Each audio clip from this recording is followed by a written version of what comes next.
Hello viewers, இன்னைக்கு நம்ம பார்க்க போறது ஒன் பீஸ் எபிசோட் 402 பார்ட் 1.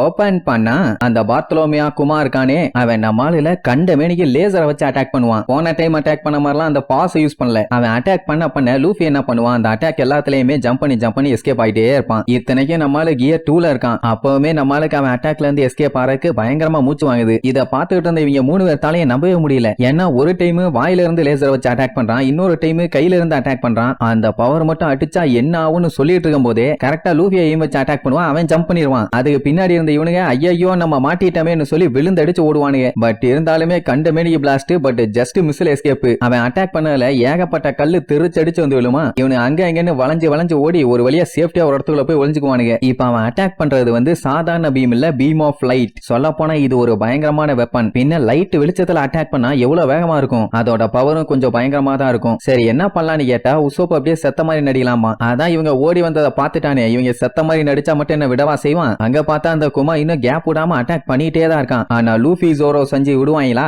அவன் அட்டாக் பண்ண அதுல பூரா ஜம்ப் பண்ணி எஸ்கேப் ஆகி அவனுக்கு ஃபுல் ஃபோர்ஸ் யூஸ் பண்ணி அடிப்பானுங்க. சஞ்சி அவனோட லெக்ல ஃபுல் பவர் எடுப்பான். நம்மள கியர் 2ல ஜெட்டைல் அட்டாக் யூஸ் பண்ணுவான். ஜோரோ 3 ஸ்வாட் ஸ்டைல்ல 600 பவுண்ட் அட்டாக் யூஸ் பண்ணுவான். இப்படி கண்ட மேனி அவனை போட்டு குமுறு எடுப்பானுங்க. அவன் அசர்ற வரைக்கும் இவங்க கேப் விட்டவே இல்ல. மொத்த எனர்ஜியும் போட்டு அடிச்சதுல அவன் அப்படியே திருச்சடிச்சு தேய்ச்சிக்கிட்டு போய் விழுவான். கண்ட மேனிக்கு 3 பேர்த்துக்குமே மூச்சு வாங்கும். எனக்கு என்ன பீதினா மறுபடியும் அவன் எந்திரிச்சு வந்தான்னா இவனுக்கு என்ன பண்ணுவானுங்க. இவங்க 3 பேருக்கு செம ஹாப்பி. சாதிச்சுட்டாங்க 3 பேரும் சேர்ந்து வேற மாதிரி. ஆனா ரோபின் இன்னுமே பீதியில தான் இருக்கா. ஏன்னா அவன் ஒன்னும் சாதாரண ஆள் கிடையாது. அவன் ஒரு வார்லார்டு. இவ்வளவு சீக்கிரமாலாம் அவனை அடிச்சு காலி பண்ணவே முடியாது. கண்டிப்பா டஃப் கொடுப்பாங்கிற மாதிரி தான் சொல்லுவா. இங்க இவங்களுக்கு என்ன குழப்பம்னா அவன் இதுக்கு முன்னாடி சண்டை போட்ட ஆள் மாதிரியே இல்ல, இப்ப டோட்டலா டிஃபரெண்டா இருக்கான். ஒருவேளை ட்வின்ஸா இருப்பாங்களோன்னு லூஃபி டவுட் ஆகும். பாசிபிலிட்டி இருக்கும்ல. ஏன்னா இதுக்கு முன்னாடி இவங்க மீட் பண்ண குமா டெலிபோர்ட் பண்ணுவான். அண்ட் அது மட்டும் இல்லாம பாஸ் யூஸ் பண்ணி அட்டாக் பண்ணுவான். அதான் ஷாக் வேவ்ஸ். ஆனா இவன் அந்த மாதிரி எதுவுமே பண்ணல. ஜஸ்ட் லேசர் பீமை வச்சு மட்டும் தான் அட்டாக் பண்ணிருக்கான். அப்படின்னா இது கண்டிப்பா ஒரு பெரிய பஞ்சாயத்து தான். ஏன்னா இவனை காலி பண்றதுக்குள்ளேயே படாத பாடுபடுறாங்க. மறுபடியும் அந்த ஒரிஜினல் கிளப்பிட்டு வருவான்ல. சோ இதை இவனுக்கு பேசிட்டு இருக்கும் போதே மறுபடியும் அந்த அடி வாங்கினவன் எந்திரிச்சு உட்காருவான். அப்படின்னா யுத்தம் இன்னும் முடியவில்லை. அப்படியே கட் பண்ணி 324 காட்டுறாங்க. அங்கதான் ஸ்கை ஐலாண்ட சேர்ந்த யுரோஜி போன எபிசோட்ல குமாவை எதிர்க்கிறதுக்காக அவனோட பாடி அப்படியே பல்கா பெரிய சைஸுக்கு மாத்தனா. கொஞ்சம் மசூல் கொண்ட உடனே பயங்கரமான பில்டப். இதுக்கு முன்னாடி அடி வாங்கினானே அந்த மாதிரி நீ நினைச்சுக்காத. இப்ப நான் அடிக்க போற அடியில வாயெல்லாம் வெத்தலை பார்க்க போட போகுதுன்னு சொல்லி சும்மா வாயிலே ஒரு குத்துவான். அப்படியே ரத்தம் தெரிக்கும். அவன் தான் ரோபோட் ஆச்சு, அவனுக்கு எதுக்கு ரத்தம் எல்லாம் வருது. ரைட், அடுத்தடுத்து குமுறு எடுப்பான். இது எல்லாத்தையுமே ஹாக்கின்ஸ் ட்ரேக்னு எல்லாரும் வேடிக்கை பார்த்துட்டு இருப்பானுங்க. சோ அப்படியே கடைசியா பயங்கரமா ஒரு பஞ்ச வச்ச உடனே அங்க இருந்து தெரிச்சடிச்சு அங்க இருக்க பில்டிங்ல போய் விழுவானா. என்ன பாக்கனா அடி எப்படி இருக்குது, கண்டிப்பா வலிக்கும்னு சொல்லிட்டு பீத்திட்டு இருப்பான். அந்த ஹாக்கின்ஸ் பார்த்துட்டு கண்டினியூஸா இன்னைக்கு ஒருத்தன் சாவுல இருந்து எஸ்கேப் ஆயிட்டே இருக்கான். பாடியை பெருசு பண்ணி அவன் மசில ஏத்திக்கிட்டான். ஆனா அடுத்து என்ன ஆக போகுதுன்னு தெரியலையேன்னு சொல்லிட்டு இருக்கும் போதே அங்க புகமண்டலமா இருக்குமா, அந்த இடத்துக்குள்ள இருந்து அப்பன்னு ஒரு லேசர் வந்து அவன் ஷோல்டர்ல அடிச்சு ஓட்ட போட்டுரும். எல்லாம் அந்த குமா தான். ஐயோ சுடுதேன்னு புடிச்சுக்கிட்டு பொத்துன்னு விழுவான். அடி வாங்கினவன் அப்படியே கெத்தா எந்திரிச்சு வருவான். இந்த 4 அடி அடிச்சு தெரிய விட்டுட்டு ஓவரா பில்டப் பண்ணிட்டு இருந்தானா அவன் ஒரே ஷாட்ல படுக்க போட்டுட்டான். அதுக்கப்புறம் கேப் விடாம அப்படியே கையை எடுப்பானா அட்டாக் பண்ண.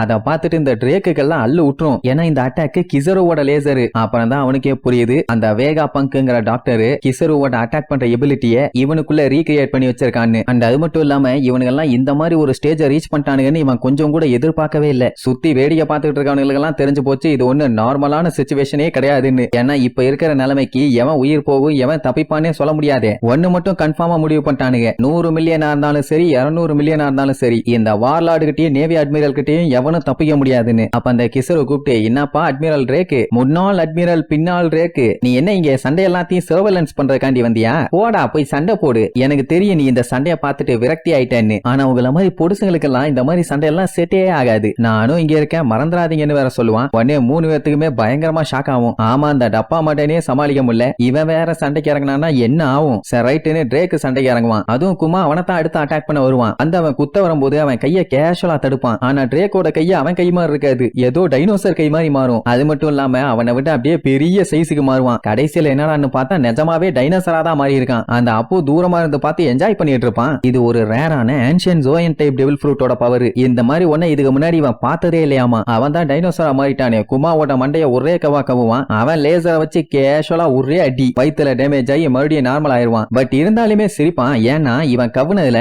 அந்த குமாவோட மண்டையில இருந்து ரத்தம் வழிஞ்சுட்டு இருக்கும். அப்ப அந்த உரோஜு பார்த்து அந்த சண்டையை என்ஜாய் பண்ணிட்டு இருப்பானா. பின்னாடி இருந்து கிசரோ, டேய் நானும் இங்கதான் இருக்கேன்னு சொன்னேன், மறந்துட்டீங்களாம்பா. அவன் தான் இங்க இருக்கான்னு ஆல்ரெடி தெரியுமே, எதுக்கு இவன் இப்படி சொல்லிட்டு இருக்கான்னு சொல்லி திரும்பினா அவன் வயித்துல ஓங்கி ஒரே மிதி. அப்படியே 10 பில்டிங் 15 பில்டிங் தெருச்சு அடிச்சு போய் விழுவான். 3 பேர்த்துல ஒருத்தர் மட்ட பண்ணியாச்சு. இனி அடுத்து ட்ரேக்கும் ஹாக்கின்ஸ் தான் இருக்கானுங்க. ட்ரேக்கு ஆல்ரெடி அங்க சண்டை போயிட்டு இருக்குது. அதனால ஹாக்கின்ஸ் அட்டாக் பண்ண வருவான். அதுவும் பெரிய சைஸ்ல சோளக்காட்டு பொம்மை மாதிரி மாறுவானா. எப்பா இந்த மாதிரி பெரிய சைஸ்ல மான்ஸ்டர் லுக்ல வந்தாலே 100 மில்லியனுக்கு மேல பவுண்டி கொடுத்துருவாங்களோ, ஏன்னா எனக்கு மேல ஹைட்டா இருக்கியாடான்னு பாப்பான். அவன் டீமன் கான்குவர்னு சொல்லிட்டு கண்டமே அவனை அட்டாக் பண்ணுவான். பார்த்தா முன்னாடி நின்னுட்டு இருந்தவன் ஆள காணோம். எங்க போனவன்னு தேடிட்டு இருக்கும் போதே சரக்குன்னு முன்னாடி வந்து 2 விரல அவன் கண்ணுக்கு முன்னாடி நீட்டி பயங்கரமா வெளிச்சம் வர மாதிரி பண்ணுவானா. கண்ணு வேற லெவல்ல கூசும். அவனால அவன் எங்க இருக்கான்னு கூட ஒழுங்கா பார்க்க முடியல. உடனே அந்த கேப்பை யூஸ் பண்ணி சட்டக்குன்னு அவனோட லேசர் பவர் யூஸ் பண்ணி பட்டால் அவன் பாடியில ஓட்ட போட்டுக்கிட்டே இருப்பான். என்ன இருந்தாலும் இவனுக்குன்னு பிசிக்கல் ஃபார்ம் இல்லாமையா இருக்கும். இப்படி அவன் பண்ண அட்டாக் எல்லாத்தையுமே அவன் பாடி வாங்கிட்டு உள்ளுக்குள்ள இருந்து சின்ன சின்ன பொம்மையா வெளியில தள்ளும். அப்படின்னா என்ன அர்த்தம், இந்த அட்டாக் எல்லாத்தையுமே அவன் வேற ஒருத்தன் பாடிக்கு டிரான்ஸ்பர் பண்ணிட்டான். அவனுக்கு எங்க செத்துருப்பானுங்களோ தெரியல. ஆனா இவனுக்குன்னு லிமிட் இருக்கு போல. சுத்தி இருக்க அவனுக்கு ஆளு எல்லாம் பார்த்துட்டு பதறுவானுங்க. ஐயோ நம்ம பாஸ் அவரோட டேமேஜ் லிமிட்டை தாண்டி போயிட்டு இருக்காரு, இப்படியே போனா அவர் செத்துருவாரேன்னு. அங்க கிசரு, நீ எல்லாத்தையும் நல்லா பண்ண,